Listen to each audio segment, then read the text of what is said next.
Hi, we're here at the TDWI Big Data Analytics Forum, and we're here at the reception after the first day, and I'm here with Philip Russum, who's one of TDWI's research analysts.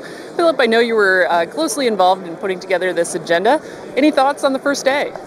Yeah, the first day went pretty well. All the sessions were really good. We started off with a lot of discussions of Hadoop and MapReduce and some of the other open source alternatives for analytics, especially for use in more web-oriented companies.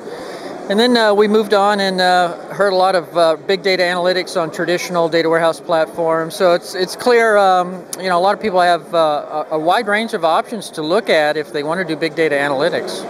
Great, and the big buzz at the first day has been that last session between Mark Demarest and Mark Madsen.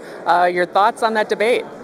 Yeah, I think the dueling Marks was really a welcome change of pace, Otherwise, at these conferences, you might suffer death by PowerPoint, and so it was nice to cease the pelting of PowerPoint slides and really have an old-fashioned debate with some, fairly black and white characters that they came up with. I thought it was extremely entertaining, and yet tremendous insight in there as well. Absolutely. So where do you fall out on that debate?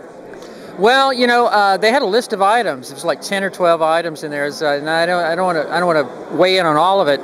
But it did cross over with some of the themes we heard from other speakers. For example, a lot of people were talking about the future of SQL, so structured query language, and I think the two Marks, even at the end, after they came together, they both agree, where SQL has a really healthy future ahead of us, even in analytics, and in fact, especially in analytics. Among the various analytic methodologies people seem to be choosing, one is so-called extreme SQL, where you're writing these really long SQL routines that are hundreds, maybe thousands of lines of SQL. So that was one of them. Another one was the two Marks debated the future of data warehouse architectures, and yeah, I've written about this myself. Data warehouse architecture, luckily, is a very flexible, pliable thing. You can do a lot to it to stretch it to your own requirements, and it still works pretty well. So we saw people stretching it to embrace big data analytics, and also we're seeing data warehouse architectures getting more and more distributed. There are more pieces, more components in there, and a lot of the newer extra components user organizations are deploying are there specifically for analytics.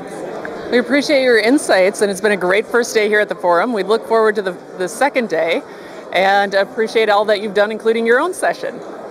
Yeah, it's turning out to be a great conference, and good to see you, Melissa. Nice seeing you, Philip. Bye-bye.